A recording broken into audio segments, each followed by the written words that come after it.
These relationships that you think are so awesome, and you know why? And I'll fill you in a little. I'll fill you in, especially the teenagers in the audience and the young people in the audience who kind of just recently kind of shot an email and somebody emailed them back, and a little Facebook thing happened, and a little wink and a little there in the playground, even though it's a separate school. But in recess you saw each other and like a little bit of that happened. Let me just fill you in a little. All of this is a product of low self-esteem.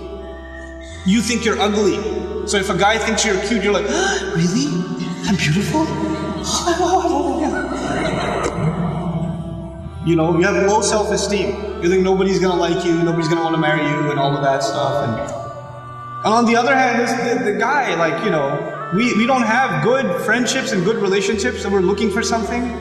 And most of the guys, I don't have to tell you what's going on in your head. You and I have ijma' on this issue.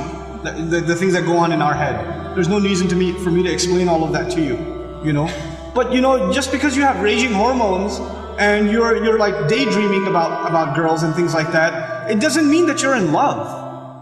It just means that you haven't controlled your temptations yet. And you're ruining somebody's life. You're ruining an entire family. You realize what you're doing? And you call it love? You tell me if she was like 50 pounds fatter, you still be in love? Because she's the same person, same ruh inside her jasad, right? If she was a burn victim or something, if her hand burnt off, or her ear was missing, you still be in love? Or you find somebody else to love all of a sudden? And if you can't answer that question honestly, then come on, you're not in love, you're just hormonal. That's all you are, This is what we've done to relationships that are supposed to be beautiful. Marriage is supposed to be a beautiful relationship. It's supposed to be a lifelong relationship. But because you're watching all of these models on TV and stupid women that are just throwing themselves at men and all this stuff, and you've developed this delusional concept of what it means to have love in your life. Delusional concept. Our deen came to free the world from this nonsense. To free it. Because we have a more mature understanding of what it means to have love in your life. I'm not saying you shouldn't marry someone you like, you should.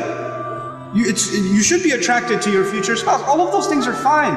But there's a decency that you have to exhibit before then. And if you're okay with talking to a girl like that, you should be okay with somebody talking to your sister. You're okay with that too? Not if you have any ounce of decency left inside you.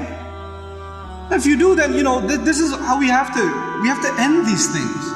And if you've been in that kind of relationship, or you're in one of those relationships right now, nobody knows. Only Allah knows and you know. But I'm saying, and you're like, after today's lecture, I have decided I no longer want to be your friend.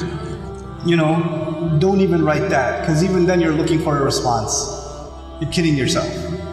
And then you're checking, did she write back? Yes, we should no longer be friends. And then you'll write back, you're right, we really shouldn't be friends anymore. And then she'll write back, yeah, never again. And then you're still doing it. Just stop, just cut it off. Just cut it off. It's not good for you.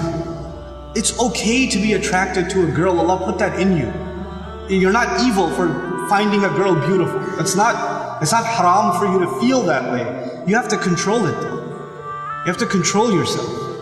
Our deen teaches us self-control. And if you cannot exhibit self-control in one aspect of your life, you'll lose self-control in other aspects of your life. Same thing for you. Same thing for you. Control yourself. Control your giggle. Control your overly friendly demeanor in certain situations. Don't be oblivious to, don't say we're just friends, or he's like a brother to me.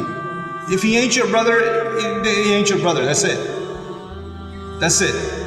Either he's your brother, you share a mom, or he's not. And that's the end of it.